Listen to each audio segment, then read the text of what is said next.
Alhamdulillah, wassalatu wassalamu ala Rasulillah, em nome de Deus, louvado seja Deus, que a bênção e a paz de Deus esteja com todos os profetas e mensageiros.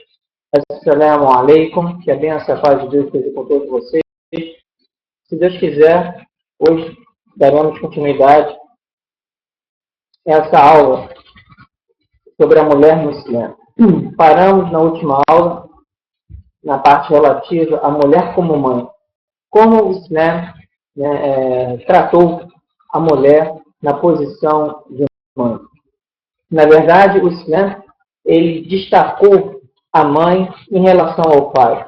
Por quê? Porque o Islã levou em conta, Allah subhanahu wa ta'ala, ou seja, Deus Altíssimo, ele, glorificado seja, ele levou em conta todos os sacrifícios, né, que a mãe passa, diferentemente do pai, através da gestação que dura 9 meses, toda aquela problemática do enjoo que acontece durante a gravidez, o próprio peso, né, de se carregar um novo ser, né, no seu ventre, todas as dificuldades oriundas dessa gestação, o próprio parto, propriamente dito. Então, na verdade, o parto também, as dores do parto. Então, Deus levou tudo isso em consideração. Em função disso, destacou a posição da mãe em relação ao pai. Aí, nós temos alguns, aqui, nesses slides, né, nós temos algumas fotos relativas à maternidade, a mãe com os filhos, né, o carinho dado. E aqui nós vamos começar a falar um pouquinho em relação aos versículos do Alcorão e alguns ditos do profeta Muhammad, que a benção paz sobre ele. Aqui nós temos o primeiro versículo, na Surata 46, versículo 15, que diz o seguinte: recomendamos ao homem benevolência para com seus pais.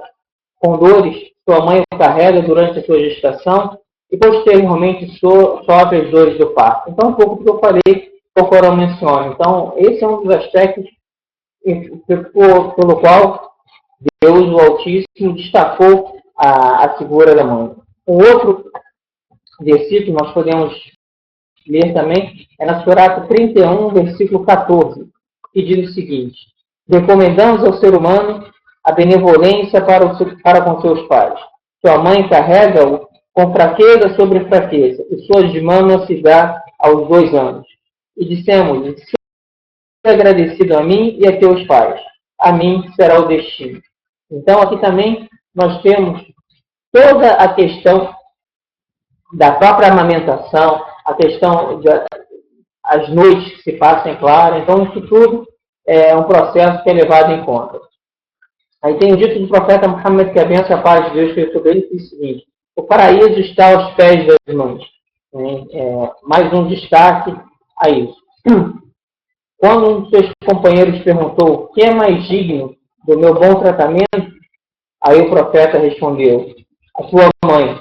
Em seguida ele perguntou novamente: e depois? Ele respondeu: a tua mãe. Ele voltou a responder pela terceira vez, perguntar.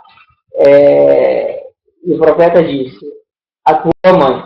Então, na verdade, aqui, e depois, né, e pela quarta vez o profeta perguntou, ele disse: o seu pai. Na verdade, ele destacou a mãe 3 vezes e logo depois o pai. Então, esse dito, né? Então, na verdade, o dito completo seria o seguinte: disse o homem, ao mensageiro de Deus, que é mais merecedor da minha melhor companhia? Disse sua mãe. Então disse: e depois quem? Disse a sua mãe.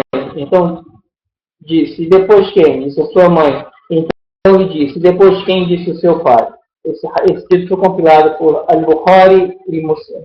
Então aqui nós percebemos o destaque que deve ter a mulher como mãe dentro do Islã. Até porque ela é uma verdadeira escola.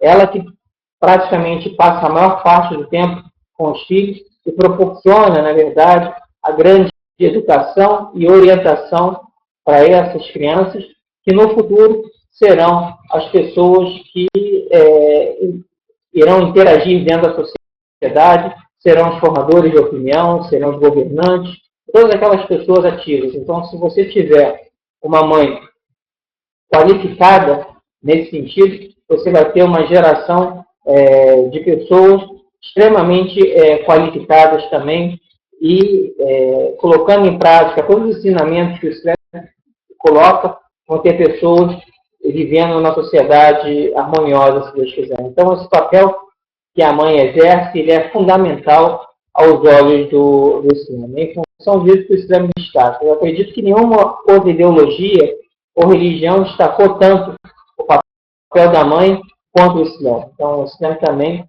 ele acredito que se destacou nesse sentido em relação às demais ideologias, que ele coloca isso como algo extremamente importante que o muçulmano deve buscar dar o melhor tratamento para os seus pais, especialmente a sua mãe. Aqui mais algumas fotos, né, nesse slide, relativo à questão do carinho da mãe para com seus filhos, né, essa afetividade que é extremamente importante. Aqui nós vamos para um segundo ponto, que é a mulher como filha. Então nós já vimos a mulher como esposa, a mulher como mãe e agora a mulher como filha. Aqui também mais algumas fotos, né, algumas imagens em relação a crianças, né, se divertindo e usufruindo, né, daquilo que uma criança deve realmente fazer, transmitindo alegria e paz. Então aqui nós vamos analisar alguns pontos. Disse o profeta Muhammad, que a bênção e a paz de Deus seja sobre ele: aquele que de alguma forma se preocupou com suas filhas e foi bom para elas, as mesmas lhe servirão de proteção contra o inferno. Então isso aqui é um estímulo, um incentivo para quê? Para que o muçulmano realmente ele se alegre, fique contente com a chegada de uma filha. O que não acontecia na época pré-islâmica, ou seja, antes do advento do Islã. O que acontecia na Arábia pré-islâmica? Na verdade, as pessoas, quando recebiam notícia do nascimento de uma menina, de uma filha, eles se entristeciam, seus rostos ficavam tristes, né? Porque, na verdade, todo mundo desejava ter um filho. E para eles, naquele período, a vinda de uma filha era um sinal de desonra, de desgraça, porque no futuro, em função dos diversos conflitos que existiam, ela poderia ser pega como uma cativa, né, e como uma serva. Então, aos olhos daquelas pessoas naquele período, a presença, o nascimento de uma filha era algo extremamente triste. Em função disso também, havia a prática de se enterrar as meninas vivas ainda. Então, quando elas nasciam, cresciam um pouquinho e se enterravam as meninas vivas. Isso também foi proibido pelo Islã. Então, o Islã também veio de uma maneira muito forte, intensa, em tentar, né, acabar definitivamente com essa prática que era terrível, né, se enterrar as meninas vivas.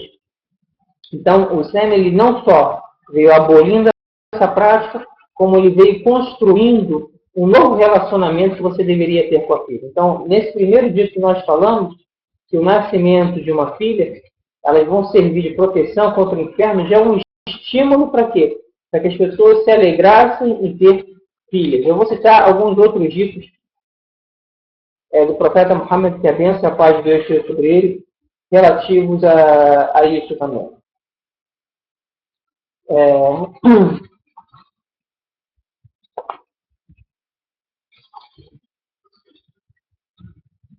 Diz o profeta Muhammad, que a bênção e a paz de Deus seja sobre ele: aquele que oferece boa educação para vossas 3 filhas, vai para o paraíso. O homem perguntou: se acaso tivermos 2 filhas, esse também irá para o paraíso? Este também irá para o paraíso. No caso, esta também irá para o paraíso. O outro homem perguntou: e se tivermos uma filha? O profeta respondeu: esta também irá para o paraíso. Então, na verdade, ele falou que até se tiver uma única filha e proporcionar para ela uma educação primorosa, ela vai servir como proteção para que você não entre no inferno. No outro dito, o profeta disse: o melhor de vós sois aquele que oferece uma boa educação intelectual e moral para vossas crianças. Em outro dito, o profeta disse o seguinte, porque na verdade o profeta foi o nosso melhor exemplo. O exemplo em relação ao bom tratamento em relação não só às suas filhas, mas também às filhas de seus companheiros. Então o profeta buscava tratá-las com carinho, com amor, com educação, com respeito. Essa era a forma com que o profeta tratava as meninas, ou seja, essas crianças. E certa vez, Aisha, esposa do profeta Muhammad, que a benção e a paz de Deus estejam sobre ele, disse num dia o seguinte: sempre que Fátima entrava nos aposentos do profeta Muhammad, que a benção e a paz de Deus estejam sobre ele, levantava-se e beijava, e oferecia-lhe o lugar para que ela sentasse. E toda vez que o profeta visitava Fátima, ela levantava, o beijava e oferecia-lhe o lugar para que este sentasse. Quando ela veio vê-lo no período que estava em doença terminal, doente, na fase terminal, ele disse as boas-vindas e a beijou. Então isso era uma constante, do carinho, do beijo, do respeito mútuo que havia entre o profeta e as suas filhas. Aqui nós citamos uma passagem relativa a Aisha, mas isso era um comportamento que o profeta tinha com todas as suas filhas e o carinho que ele dispensava também para as filhas dos seus companheiros de uma forma geral, para as crianças em especial. Então, isso aqui também é um ponto fundamental. O Islã ele veio, na verdade, abolindo a prática relativa a qualquer discriminação ou diferença entre homem e mulher, ou seja, entre o nascimento de um menino e de uma menina. Então, isso é extremamente importante de destacar. Agora, nós vamos tratar de um outro ponto que também é importante. Então, nós falamos da questão do casamento no Islã, e agora nós vamos falar em relação ao divórcio no Islã, que é um ponto que também gera muitas dúvidas, é um ponto que também tem muitas coisas erradas passadas pela mídia, principalmente relativa a esse aspecto. Então, vamos trabalhar um pouquinho sobre isso. Aqui tem algumas imagens relativas também a essa questão do divórcio. Então, antes de falarmos propriamente dito do divórcio, é bom esclarecer um ponto. Quando o muçulmano busca o matrimônio, busca se casar, busca uma companheira, isso nós sempre objetivamos que seja para a vida toda. Ou seja, que nós iremos nos casar com uma pessoa para disputar com ela uma vida a dois e a partir daí constituir uma família, com descendentes.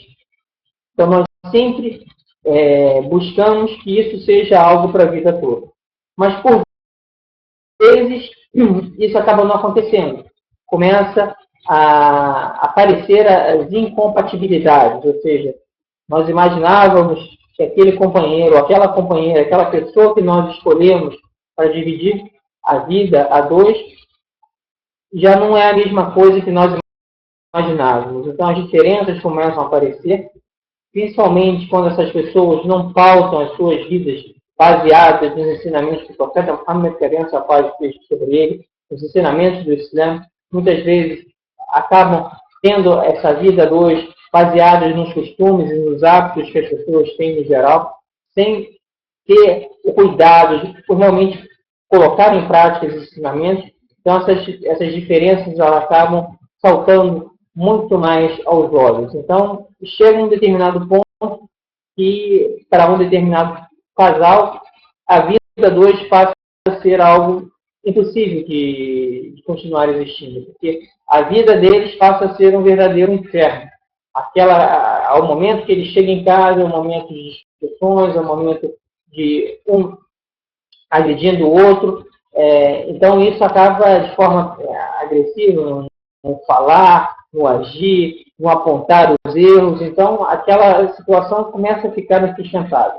Então, aos olhos do Islã, o casamento é algo primordial, é algo que nós devemos fazer de tudo para mantê-lo sólido. Mas, diante de determinadas situações, para o Islã, onde não há mais nenhum tipo de chance de esse casamento ir adiante, é preferível que haja uma separação amigável, onde as pessoas continuem se respeitando, amigas, do que viver eternamente num verdadeiro conflito, num verdadeiro inferno. Então, para essas situações que é permitido o divórcio. O divórcio deve ser sempre a última alternativa a se pensar. Então, aqui o primeiro ponto que eu coloquei. É permitido que a mulher peça o divórcio? Sim. Né? Então, aqui o outro ponto coloca, ele pode ser solicitado por ambos os lados, ou seja, tanto o homem pode pedir o divórcio, quanto a mulher também pode pedir o divórcio. Eu vou detalhar um pouquinho mais isso aqui, e só a título de curiosidade, né? Em Portugal, o divórcio só foi permitido em 1910. No Brasil, só foi adquirido, né, esse direito em 1977, com a chamada Lei do Divórcio. Então, agora aqui nós vamos falar. Então, mais uma vez, a gente percebe que o cinema estava muito à frente, né, da sua época. Em 1434, anos atrás, o cinema já permitia o divórcio nesse tipo de situação, como uma solução para esses casos que realmente a vida de hoje passa a ser algo complicado. Então, como é que se dá o divórcio? Ele pode acontecer de três formas. Quando o homem pede divórcio, né, ele acontece de uma forma, e a mulher pedindo divórcio acontece de forma distinta. E isso pode acontecer também de duas maneiras. Eu vou dar um pequeno resumo de como isso funciona. Então, quando o homem quer pedir divórcio, ele se dirige para a esposa e fala, você está divorciado. Quando ele pronuncia essa palavra, você está divorciado, teve início o processo do divórcio. A partir daquele momento, teve início o processo do divórcio. E para que o divórcio aconteça realmente, vai ter que ser respeitado algumas regras. A primeira, o período de 3 menstruações ou 3 meses. Né? Se não houver uma reconciliação nesse período, isso é uma garantia também que a sua esposa não esteja grávida, né, de um filho seu, porque caso isso acontecesse antes desse período, ela poderia se casar com uma outra pessoa já estando grávida sem saber que o pai realmente seria do seu ex-marido. Então, é dado esse prazo justamente para se verificar essa questão da gravidez e para que se dê um prazo para que os dois possam se reconciliar. O segundo ponto, durante esse período que foi dado, né, digamos assim, a partida para o processo de divórcio, não há separação em relação à habitação. Os dois vão continuar morando na mesma casa, só que dormindo em camas diferentes. Então, em camas separadas, mas continuam habitando a mesma casa. Para que isso? Para que possa realmente ali eles começarem a refletir em relação àquela situação e, quem sabe, permitir uma reconciliação. Porque caso estivessem em casas separadas, isso poderia ser mais difícil. Então, quando estão juntos ali, sabendo, né, que o processo de divórcio está correndo e passados alguns meses isso vai se efetivar, isso faz com que eles comecem a repensar toda essa situação. O marido ele deve continuar mantendo a sua esposa da mesma forma que mantinha antes de pronunciar esse desejo de divórcio. Então, nada vai ser alterado em relação a isso. Durante esse período, né, se perceba, né, que não está havendo nenhum tipo de acordo, devem-se trazer pessoas dos dois lados, das duas famílias, ou pessoas que sejam influentes, né, junto ao casal, para quê? Para tentar fazer uma reconciliação, para que eles tentem, nesse processo, tentar juntar novamente o casal. Caso não aconteça, aí, passado esse período de 3 meses, aí o divórcio ele vai ocorrer. Existe uma outra possibilidade, que antes desse prazo, o casal se reconcilie. Havendo a reconciliação, o divórcio não aconteceu. Então, eles continuam casados, né, sem problema algum. Só que o divórcio, né, dessa forma, ele só vai poder ser solicitado 2 vezes. Por quê? Justamente para que não haja uma brincadeira por parte do homem ou tipo de pressão em cima da sua esposa. Então, qualquer discussão, você está divorciado, você está divorciado. Então, Deus ele não quer que isso se torne um instrumento na mão do homem para que ele possa pressionar a sua esposa, que vire uma brincadeira em relação a isso. Então, isso é algo muito sério e deve ser levado como isso. Então, se acontecer pela segunda vez, e ele se voltar a se reconciliar, na terceira vez não haverá mais essa possibilidade. Se houver isso pela terceira vez, o divórcio ele vai ser obrigatoriamente, ele vai acontecer obrigatoriamente. E só vai poder haver uma nova reconciliação caso, né, eles venham se casar novamente, por algum motivo se separem e voltem a se casar. Justamente isso serve como o quê? Como uma advertência para os dois. Olha só, isso não é uma brincadeira. Casamento é algo extremamente importante. O laço familiar é extremamente importante. Então, isso exige responsabilidade. Vocês não devem estar brincando com esse tipo de situação. Então, nesse sentido, que foi considerado 2 vezes, na terceira, para que ocorresse, né, digamos assim, o divórcio propriamente dito. Agora, em relação à mulher, podem haver 2 tipos de pedido ou de solicitação de divórcio. Ela não faz diretamente ao homem, ela vai encaminhar esse pedido a um juiz para que ele, a partir daí, comece o processo de divórcio. Por que o homem fala diretamente e a mulher não? Um outro detalhe que eu esqueci, que é extremamente importante também, existem períodos que se o homem pronunciar que a sua esposa está divorciada, isso não tem valor nenhum. Um desses períodos é no período menstrual, ou seja, no qual ela está menstruada. Então, é um período, né, que os hormônios realmente estão à flor da pele. Acontece, né, a questão da TPM, que é o período que ela fica, por vezes, mais nervosa, mais angustiada, e esse é um processo hormonal. Então, nesse período, é um período que é proibido se pedir o divórcio. Caso seja solicitado nesse período, não tem valor nenhum, é nulo. Tá? Então, agora, em relação à mulher. A mulher vai se dirigir ao juiz pedindo, solicitando o divórcio.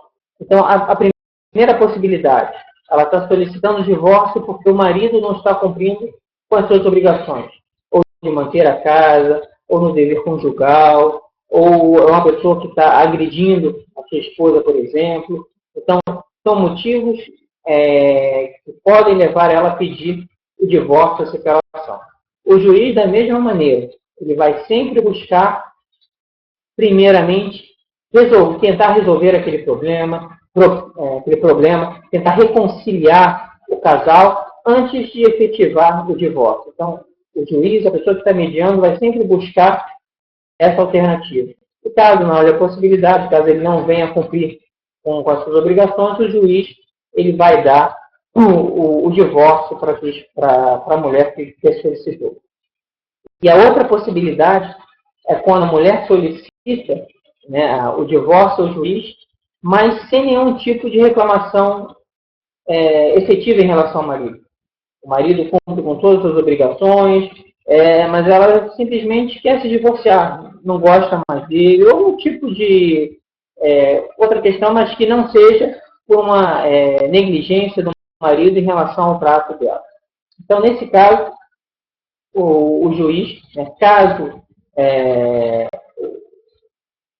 o marido não aceite esse divórcio, né, aí é chamado halwa, né, aí ele vai pedir que ela devolva, né, aquele presente que foi dado no início do casamento, né, o mahr, para que ela tenha o divórcio. Então, na verdade, são essas 3 possibilidades que podem acontecer. Em relação a esse episódio, teve até uma passagem que o profeta Muhammad, que a benção paz esteja sobre ele, uma mulher veio solicitar o divórcio, o profeta perguntou por que. Ela falou, eu simplesmente não gosto mais dele. Aí ela tinha ganho um pomar do ex-marido, né, do seu marido. Aí o profeta falou, então você devolveria esse pomar para ele? Ela, como foi o mahr, o presente, ela falou sim. Então ela devolveu e o profeta fez o divórcio em relação àquele casal. Então, isso também acontece dessa maneira em função desse episódio. Então, são as 3 possibilidades que existem. Então, a mulher ela tem, sim, o direito de pedir o divórcio se ela estiver descontente em relação ao marido, não é algo exclusivo do homem. A mulher tem o mesmo direito que o homem, só que a forma com que é solicitado o divórcio é diferente até pelas próprias características do homem e da mulher. E a mulher, muitas vezes, ela é mais emotiva do que o homem. E se tivesse na mão da mulher simplesmente pronunciar, muitas vezes ela ia acabar pronunciando essa expressão sem realmente a vontade de se divorciar. Na verdade, uma cautela ter que ela vá para o juiz para que isso realmente, que esse tempo que ela vai ter para ir para o juiz, já vai ser um tempo dela refletir mais sobre aquela questão, não vai ser algo de impulso ou algo da emoção. Então, isso aqui é algo importante também que nós devemos frisar. Agora nós vamos trabalhar um pouquinho a questão das diferenças entre homens e mulheres. Por que eu vou trabalhar isso, né? Na verdade, existem diferenças da parte física, biológica, psicológica. Porque, como nós vimos nas aulas anteriores, o Islã, ele não só garantiu todos esses direitos para as mulheres, como ele preparou tanto homens quanto as mulheres para que esses direitos fossem postos em prática. Em contrapartida, nós vimos que nas sociedades não muçulmanas, principalmente no Ocidente, o que aconteceu foi justamente o contrário. As mulheres elas foram levadas, né, para o mercado de trabalho em função de uma falta de mão de obra, mas em contrapartida os homens não queriam que elas conquistassem direitos, que elas fossem ativas dentro da sociedade, que elas conquistassem o seu espaço. Então, na verdade, elas começaram a ter uma jornada dupla de trabalho, trabalhar muito e ganhar pouco e não ter praticamente direito nenhum, porque isso não era interesse dos homens. Isso levou que elas começassem a brigar pelos seus direitos. Então, elas estavam tentando realmente conquistar e mostrar para os homens que elas tinham a mesma capacidade que os homens tinham de exercer qualquer função. Então, essa disputa levou muitas mulheres a não aceitar nenhum tipo de diferença entre homens e mulheres. Então, na verdade, elas estavam pregando praticamente uma identidade entre homens e mulheres. Existe uma diferença entre identidade e igualdade. Identidade realmente é quando são idênticos, não há diferença nenhuma. Igualdade é quando nos direitos são iguais para ambos. E nós, como muçulmanos, nós identificamos bem essa diferença. Nós sabemos que somos diferentes, homens e mulheres. Cada um tem qualidades e características que Deus dotou a mais em um e a menos em outro. Isso faz com que eles se complementem. Isso não faz com que um seja melhor nem pior do que o outro. São apenas diferentes, né? E essas diferenças fazem com que possam exercer determinadas funções de forma mais apropriada. Então,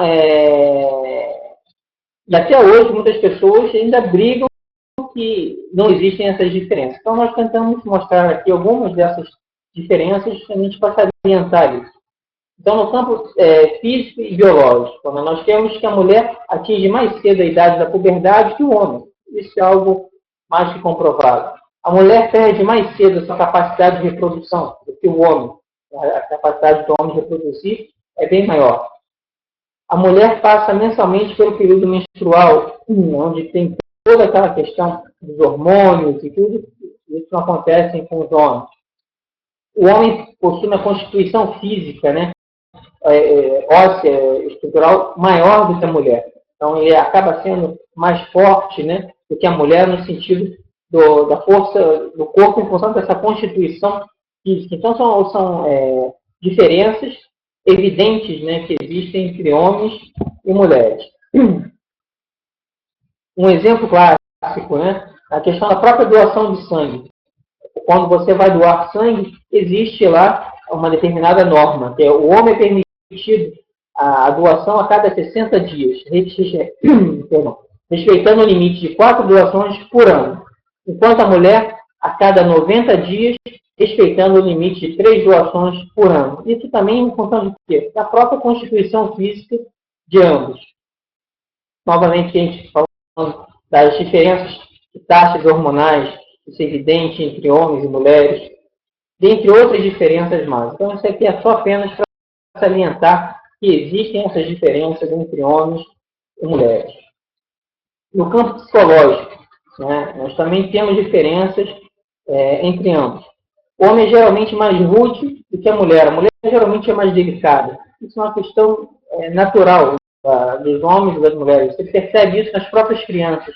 Os meninos, eles são mais agressivos, eles são mais rudes, as meninas são sempre mais delicadas. Isso não só quando homens e mulheres, né? Os próprios meninos e meninas, você já começa a perceber esse tipo de característica. Os sentimentos das mulheres são geralmente mais pacíficos e sociais, enquanto os homens são mais agressivos. Você vê os meninos, geralmente a brincadeira deles é brincadeira de brigar, lutar, correr, e enquanto que as meninas não, elas vão brincar de boneca, ou seja, com uma mãe, uma filha. Então, são brincadeiras mais pacíficas e mais sociáveis, né? Elas conversam mais, interagem mais do que os meninos nesse sentido. Os meninos geralmente são mais brutos do que as meninas. O pai da sociologia, Edward Wilson, da Universidade de Harvard, afirmou que as mulheres tendem a ser melhores que os homens em empatia, em habilidades verbais, sociais e de proteção, dentre outras, enquanto que os homens tendem a ser melhores em habilidades de independência, de dominação, em habilidades matemático-espaciais, nas de agressão relacionadas à hierarquia e outras características. Então, isso aqui é um sociólogo falando. Annie Moore e David Jessel, no livro Brain Sex, ou seja, o sexo do cérebro, oferecem explicações para essas diferenças precoces nas crianças. Então, aqui também são trabalhos acadêmicos que mostram e retratam bem essas diferenças, e não são escritos por muçulmanos. Essas diferenças discerníveis e mensuráveis do comportamento são programadas muito antes que as influências externas tenham oportunidade de se manifestar. Elas refletem uma diferença básica no cérebro do recém-nascido, que já conhecemos. A maior eficiência dos homens quanto a habilidades espaciais e a maior habilidade das mulheres quanto à fala.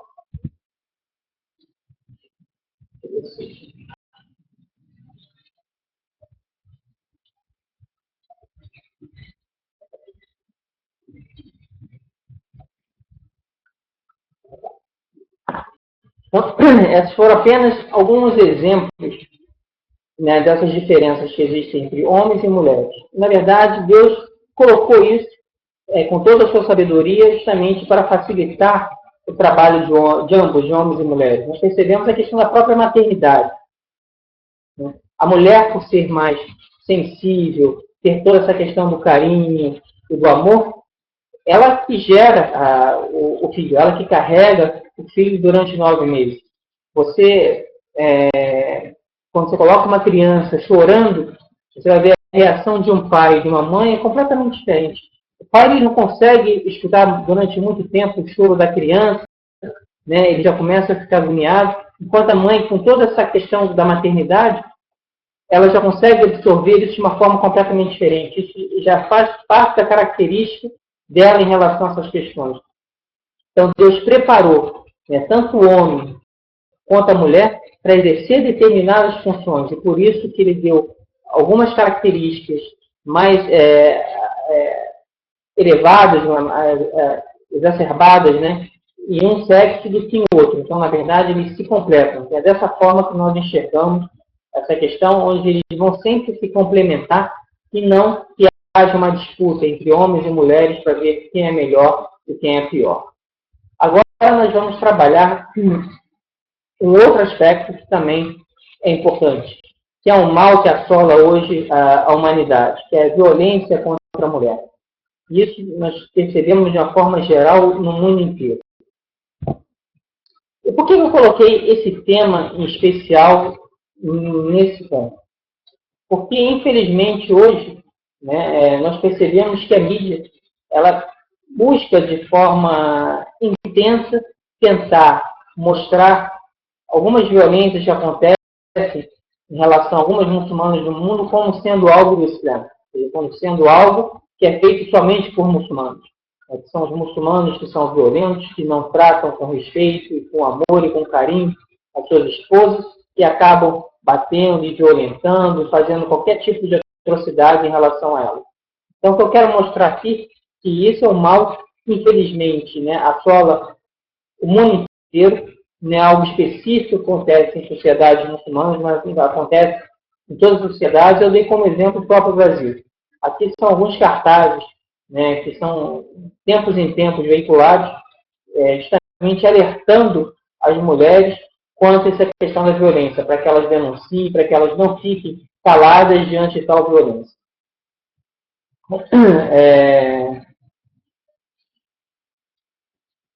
Aqui, nesses cartazes, tem um enunciado que diz: o estupro e a violência doméstica são causas importantes de incapacidade e morte de mulheres em idades produtivas.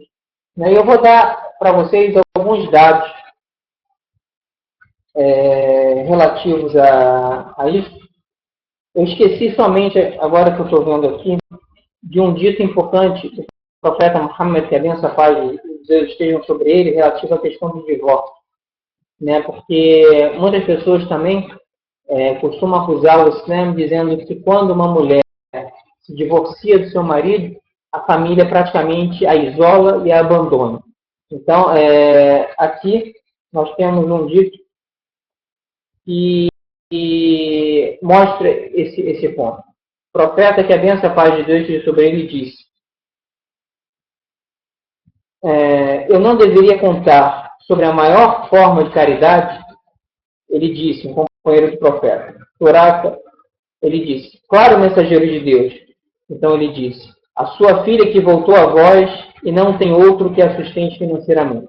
Quando compilado com o Bukhari. Então, na verdade, quando o profeta disse isso, foi o quê? Em relação àquela filha, estava casada e se divorciou. Então, para que a família não abandonasse, que a família a reintegrasse, porque ela é parte daquela família. Então, isso é um exemplo grande e fantástico de que o Islã, na verdade, ele, em nenhum momento ele prega que você deve isolar ou se afastar da sua filha pelo fato de ela ter se divorciado. Então, o Islã tem essa compreensão de que a vida a dois, o ideal é que o casal viva para sempre junto. Mas caso a incompatibilidade e a permanência a dois não seja algo benéfico, então sim, há a isenção, no caso do divórcio, e caso isso aconteça, a família deve acolhê-la da melhor maneira possível. Então, isso é um ponto extremamente importante que devemos salientar. Agora, vamos para alguns dados relativos a essa questão da violência contra a mulher. 6 em cada 10 brasileiros conhecem alguma mulher que foi vítima de violência doméstica.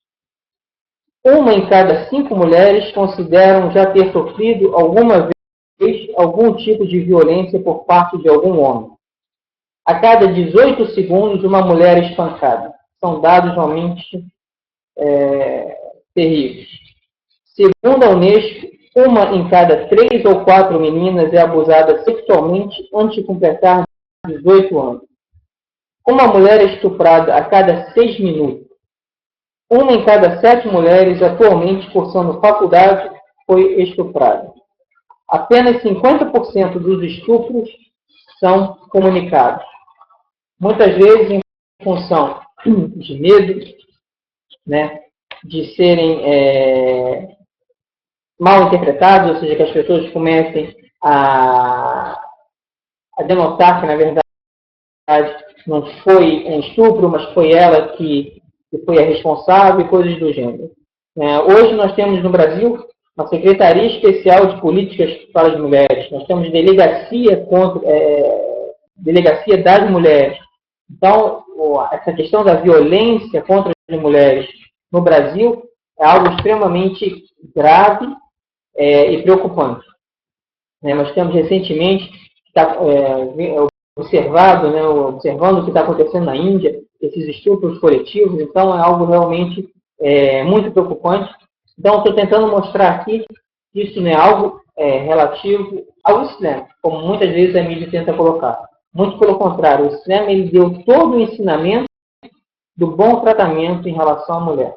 Se porventura isso acaba acontecendo em relação às sociedades muçulmanas, isso, na verdade, não é culpa do Islã, e sim dessas pessoas que se dizem muçulmanas que não são coerentes com a mensagem do Islã. Então, isso é muito importante de nós estarmos aqui ressaltando esses pontos. Para finalizar esse slide, né, nós sempre colocamos também algumas referências, né, publicações sobre o Islã. Então, foram alguns livros que foram produzidos acerca do Islã, e quem tiver a possibilidade de adquiri-los, eu acho que vai ter um conteúdo muito bom.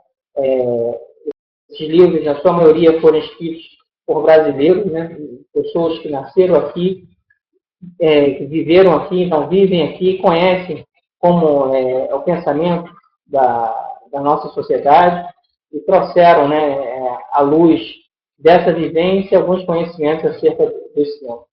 Então, geralmente, eles foram produzidos pela editora Azan, né, eles são vendidos nas melhores livrarias do país e até pelo site da nossa sociedade, né, que é www.sbmrj.org.br. Mais à frente, também, vai estar, para que vocês possam estar visualizando. Eu tive a oportunidade de escrever 2 livros, esse daqui, que é Islã, Sua Crença e Sua Prática, que trata basicamente da questão dos pilares da crença e da prática no Islã. Eu faço também uma pequena comparação em relação a alguns pontos relativos à visão cristã, né, quanto ao conceito de Deus. Então, eu tento mostrar como é que funciona a cabeça do muçulmano em relação à necessidade de Deus e a cristã. E nesse outro livro, Estado Islâmico e Sua Organização, eu dou uma pincelada sobre o sistema político no Islã. Aí eu coloco também como é que é a questão do jihad no Islã, né, como é que ele é visto, o conceito de jihad. Eu trabalho ali também a questão do sistema econômico no Islã. Eu falo sobre a questão da Sharia, né, o sistema da Sharia e o sistema penal. Então, nesse livro, eu abordo os vários sistemas, né, do Islã nesses livros. E outros livros estão aí também, que os livros do Sheikh Ahmad Masloum, tem os livros do meu irmão também, Munzer, que também dão uma abordagem bem ampla, assim, de vários aspectos do Islã. Quem tiver possibilidade, eu acho que é uma leitura que vai trazer muito benefício para vocês. E aqui, quem quiser, tem um site da nossa sociedade, que agora foi reformulado também. Acredito que vocês irão gostar dos temas, dos textos, e não só disso, mas também, quem quiser comprar, lá tem links de editora, diretamente vocês podem adquirir também os livros por lá. Então, com a graça de Deus, né, nós conseguimos concluir hoje, né, esse material relativo a esses slides, que a princípio eu falei que é um slide, né, que nós utilizamos para dar palestras em escolas, universidades, sobre a mulher. Geralmente, quem ministra essas palestras são mulheres, as mulheres muçulmanas aqui, elas têm preparo para poder estar dando essas palestras, porque quando uma mulher fala sobre a questão da mulher no Islã, tem um impacto muito maior do que um homem falando. Isso é fato.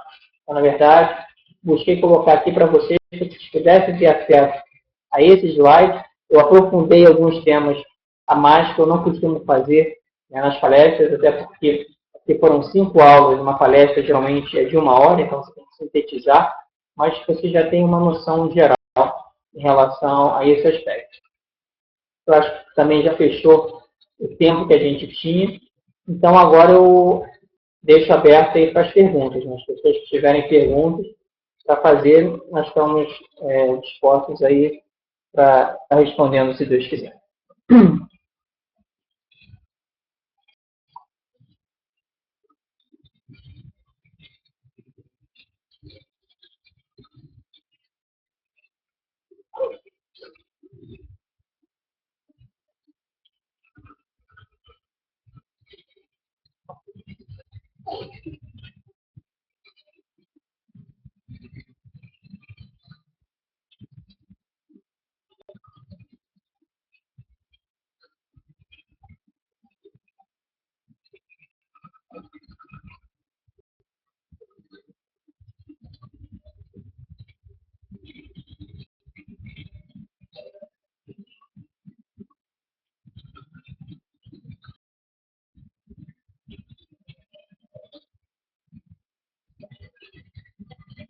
Hoje, pelo vídeo, o pessoal não tem perguntas para fazer.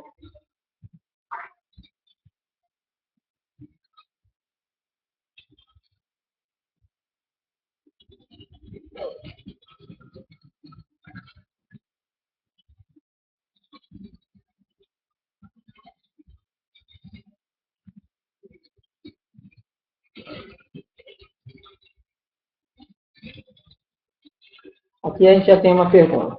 A Sueli. Sobre o dever conjugal. Se o marido não satisfazer a mulher, ela pode procurar fora do casamento? Não.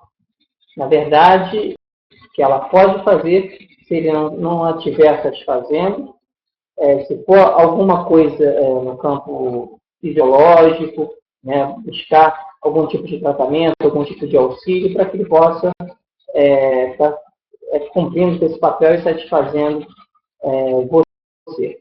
Mas caso não seja, você tem o direito de pedir o divórcio. A partir do momento que você pede o divórcio, você pode se casar novamente com uma nova pessoa, né, para que você possa também obter esse tipo de prazer, mas sempre através do casamento. Nunca uma relação extraconjugal.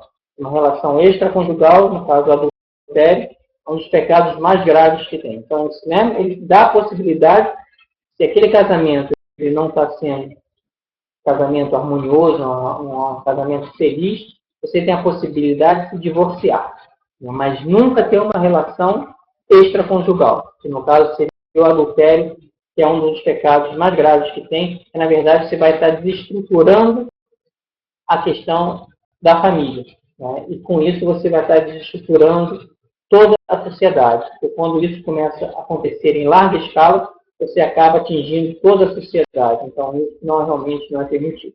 Então, geralmente, o que acontece é tentar se buscar um auxílio, uma ajuda médica ou psicológica, quer que seja, para tentar solucionar esse problema.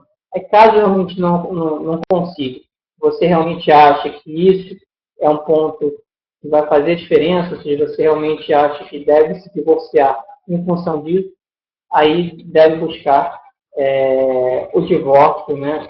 E se casar novamente com outra pessoa.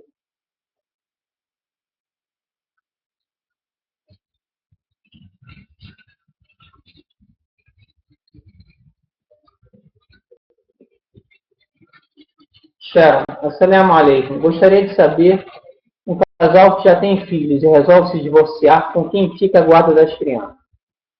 Na verdade, isso aqui vai para um juiz, né? Agora, realmente, eu não me recordo mas as idades, mas eu acho que uma é com 7, outra com 10 anos, agora eu realmente não me recordo direito, eu posso até checar isso para vocês depois. Então, no primeiro período ficará com a mãe, né, que é o período que as crianças têm uma maior necessidade da presença da mãe, e depois, geralmente, a guarda passa por os pais. Mas essa decisão final cabe sempre ao juiz. O juiz vai levar sempre em consideração o bem-estar daquela criança. Se ele achar que, na verdade, a mãe tem uma condição maior e melhor de educar aquela criança, de estar com aquela criança, mesmo depois desse período, a guarda pode ir para a mãe. Caso ele ache o contrário, que na verdade é o pai, a guarda vai para o pai.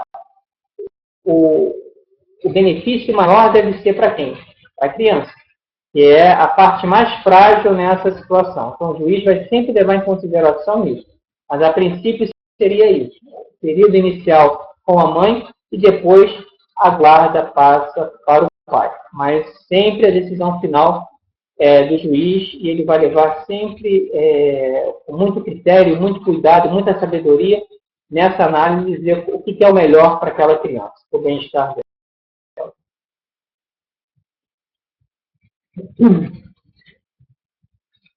Paula, uma mulher muçulmana divorciada só pode ter relação com o homem após o casamento?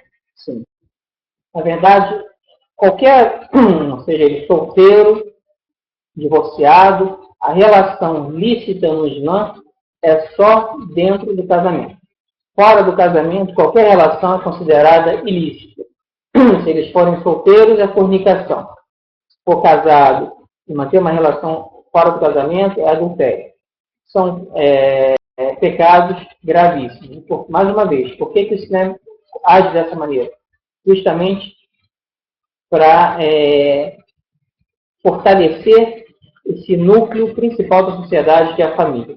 Quando você deixa isso solto, você começa a desestruturar a família e isso atinge toda a sociedade. A gente acaba, infelizmente, percebendo isso nas sociedades não muçulmanas, onde esse tipo de situação ele é comum, a forma com que se encontra a nossa sociedade. Então, o Islã toma um cuidado muito grande com esse ponto. E é fácil. Se você realmente deseja, né, você busca um relacionamento duradouro, um relacionamento com responsabilidade através do casamento, porque o casamento ele vai trazer também o quê? Uma responsabilidade para ambos, para o homem e para a mulher. Nessas relações que acontecem sem o casamento, não existe a questão da responsabilidade. Então, apenas uma diversão. Então, o Islã ele olha também essa questão da responsabilidade. Então, ele não nega que cada ser humano necessite desse tipo de relação. É importante, tanto que o Islã ele permite o sexo não só para a questão da apropriação, mas para o próprio prazer, mas que isso aconteça dentro dos parâmetros colocados dentro do casamento e com responsabilidade.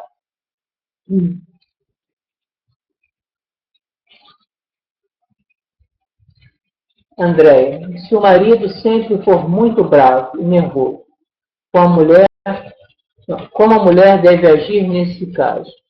Mas apesar de tudo, existe um amor muito grande da mulher com ele. Porém, ao mesmo tempo, existe um medo latente de falar algo e arrumar uma nova briga ou discussão. Na verdade, André, esse é um dos grandes problemas, né, que nós percebemos hoje em relação à questão da delegacia da mulher e toda essa problemática que eles colocam. Que muitos casos acabam sendo denunciados em função do medo da mulher em relação ao agressor. E na maioria das vezes o agressor é da própria família. E na maioria das vezes é o marido. Então, se forem pessoas muçulmanas, o conselho que é dado, né?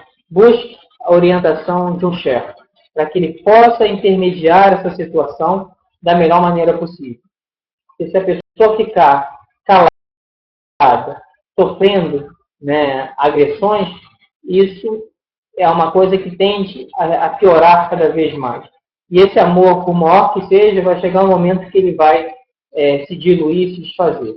Então, deve haver sempre um respeito mútuo, né, e se trabalhar para isso. E deixa eu só recapitular essa pergunta.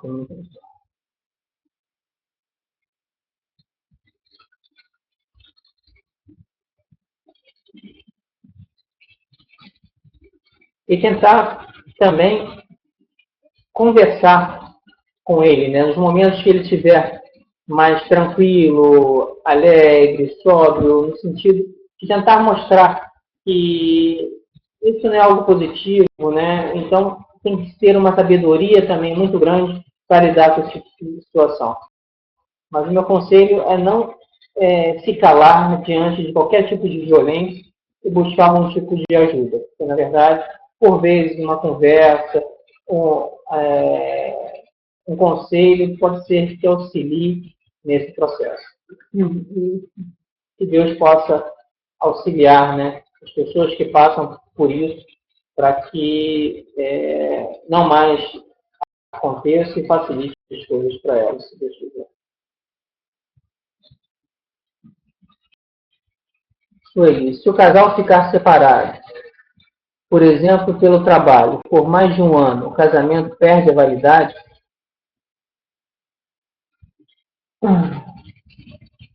Na verdade, agora você fez uma pergunta que eu não sei responder.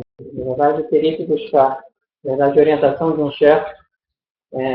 Certa vez, um dos companheiros do profeta Muhammad,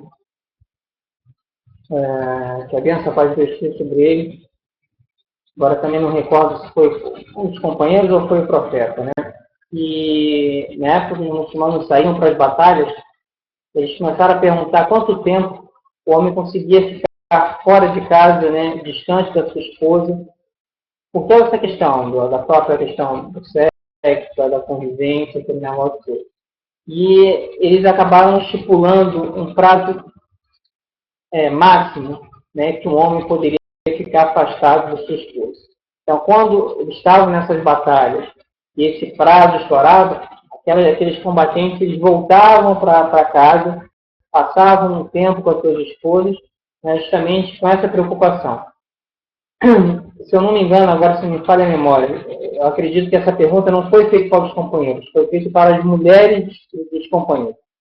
Na verdade, acho que elas começaram a reclamar, e a partir desse momento foi feito, né, mais ou menos uma pesquisa e se observou que um prazo máximo seria de tanto. Agora eu não me recordo exatamente. A partir desse momento as pessoas retornavam para ficar com as suas esposas.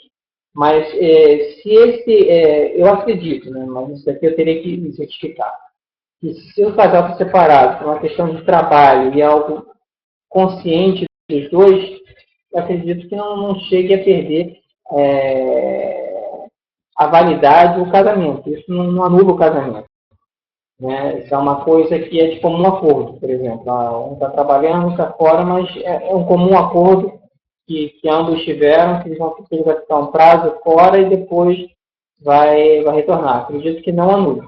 Mas o ideal é que não se passe muito tempo. Mas se você quiser, depois eu posso estar verificando essa pergunta para você. Você deixa o seu e-mail com o moderador para que eu possa depois estar enviando essa resposta para você, se Deus quiser. Eu posso averiguar direitinho, que é uma responsabilidade muito grande, a gente está dando pareceres aqui, sem estar apto a isso. Então, eu prefiro sempre buscar a orientação de um chefe, pessoa que tem um estudo, uma formação acadêmica, que pode estar emitindo esse tipo de parecer, para que a gente possa estar fazendo da melhor maneira possível. Júlia, Salam Aleikum. Sobre a guarda no divórcio, a responsabilidade pela criação da criança é do pai. E no Brasil, geralmente fica com a mãe. O que aconselharia para um pai nessa situação? Para que consiga ficar com a guarda da criança, agora coloque. Sobre a guarda no divórcio, a responsabilidade pela criação da criança é do pai. E no Brasil, geralmente fica com a mãe. O que aconselharia para um pai nessa situação? Para que consiga ficar com a guarda da criança. Na verdade, o que eu aconselho é o seguinte: se o casamento foi feito dentro dos parâmetros islâmicos, nós vamos ter sempre o Islã como parâmetro para as situações. Seja a herança, por exemplo, a questão da herança no Islã é completamente distinta da questão da herança aqui. Então, eu vou me basear por onde? Vou me basear pela lei islâmica da herança ou vou me basear pela lei do Brasil? Então, na verdade, se toda a família, né, for coerente e buscar, vamos dizer, seguir os parâmetros islâmicos, eles vão buscar um chefe e vão fazer toda a divisão de acordo com o que o Islã coloca. É lógico que os trâmites legais vão ter que acontecer aqui. Mas mesmo que essa divisão ocorra de forma distinta do que o Islã coloca, depois as pessoas vão redefinindo essas posses para que se adeque justamente ao que o Islã falou. Então, sempre o parâmetro é islâmico, né, que a gente deve sempre buscar. Então, se ambos, o homem e a mulher, são muçulmanos, se casaram de acordo com o Islã, eles devem buscar o que o Islã coloca. Esse é o parâmetro que a gente deve sempre observar. Então, busca-se um chefe, uma pessoa no nível mais elevado, para que possa estar resolvendo esse tipo de questão. Né? Então, o parâmetro deve ser sempre o parâmetro islâmico.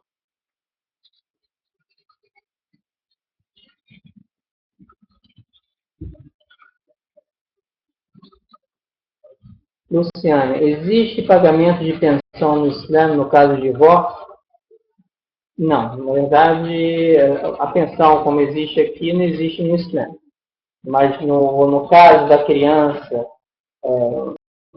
se o divórcio acontecer e a mãe estiver com a guarda da criança naquele momento, aí durante aquele período, né, ele vai ter que prover o sustento tanto para a família, de uma forma geral, para a criança, ou para a mãe que está cuidando daquela criança, né, então ele vai ter que dar um provento. Mas depois dessa fase, quando a criança não está mais com a mãe, aí ele não tem que pagar uma pensão para a mãe, por exemplo. Então, se a pergunta é relativa à pensão para a mãe da criança, não.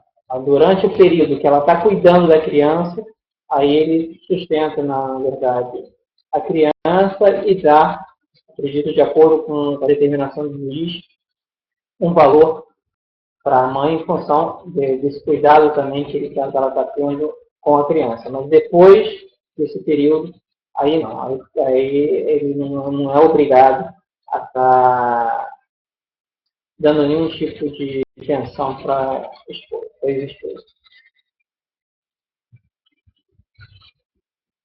André, perdão, talvez eu não soube expressar bem minha pergunta.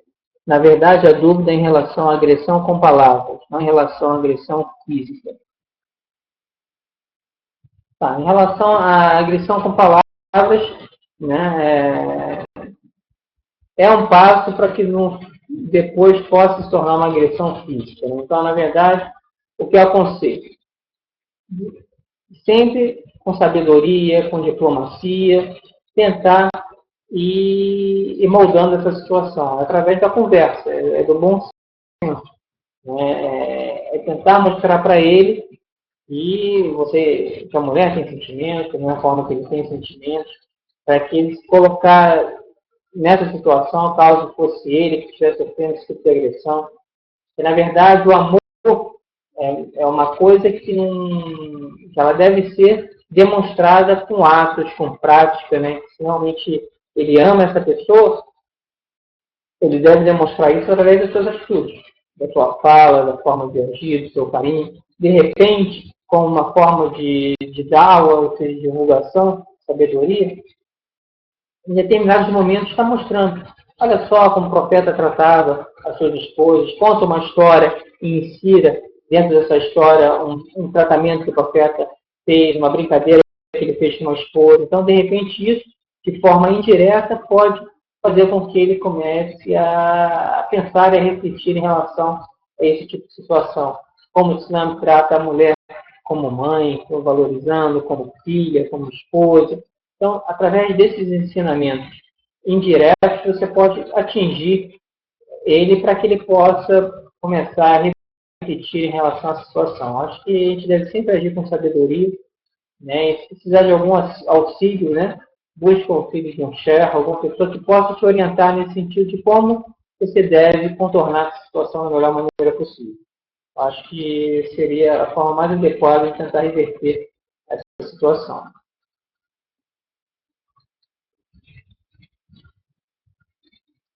Claudete, excelente. Se o marido proíbe a esposa de rezar e usar o hijab, o que fazer? Tá. Não há obediência à criatura no que é desobediência ao Criador. Isso aqui é um fato dentro do Islã. Então, eu não posso obedecer a uma criatura, ou seja, um ser humano, em algo que vai refletir numa desobediência ao Criador. Isso nunca. Então, na verdade, entre o ser humano, se ele te fala, você não pode rezar, Deus fala que você tem que rezar, você tem que obedecer a Deus, não a ele. Né? Então, tá. Então, aqui a gente vai estudar, existem algumas possibilidades. Que possibilidades são essas? O marido é muçulmano ou não é muçulmano? E, por vezes, a pessoa já era casada com um não muçulmano e acabou abraçando o Islã. Então, ainda vive com essa pessoa. Então, a gente tem que saber que situação. Porque se é um muçulmano, né, e ela é muçulmana, e ele está proibindo ela de rezar, está proibindo ela de usar o hijab, na verdade, a forma de atuar é uma. Na verdade, ele já é muçulmano. E sempre eu coloco, se vocês estiverem vivendo no local que tem uma mesquita, no centro O ideal é buscar alguém, um chefe, uma pessoa que tenha um conhecimento maior para tentar auxiliar nessa situação. Tentar, de repente, aconselhar, mostrar, conversar. De repente, a pessoa consegue sensibilizar ela. Agora, se for um não muçulmano, né, aí vem toda aquela questão, aquela problemática que a gente já havia colocado em algumas aulas anteriores.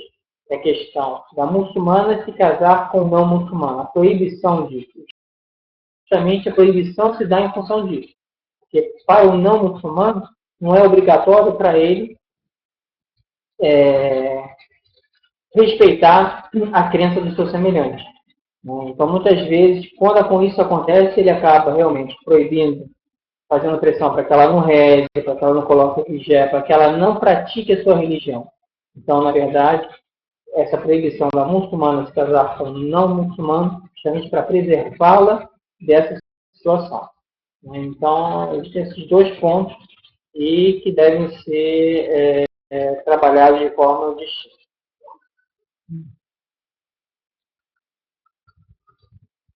Sharon, em caso de divórcio, em que a mulher ganha, em caso de divórcio, em que a mulher ganha a guarda das crianças, ela pode se casar novamente? Tá. Se ela se casar novamente, aí a guarda dos filhos vai para o marido. Né? Porque enquanto ela está sem, só com os filhos, né? Mas sem um novo casamento, aí a guarda fica com ela. Caso ela se case novamente, aí automaticamente a guarda passa para o pai das crianças.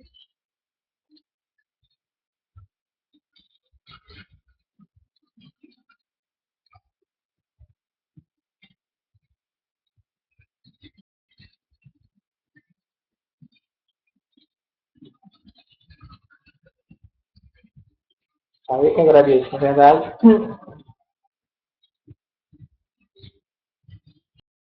Então, agora se encerraram as perguntas, né, pelo que está sendo colocado aqui pelo moderador. Eu agradeço, né, a todos vocês pela paciência, né, pelo empenho de estarem aqui toda noite, né, assistindo a essas aulas em busca do conhecimento. Espero que Deus possa recompensar cada um de vocês por essa busca do conhecimento, né, que isso possa beneficiá-los no seu dia a dia. Espero ter podido contribuir de alguma forma, né, para aumentar o conhecimento de vocês acerca do Islã, né? E que Deus abençoe a todos vocês. Muito obrigado. Assalamu alaikum, uma boa noite para todos.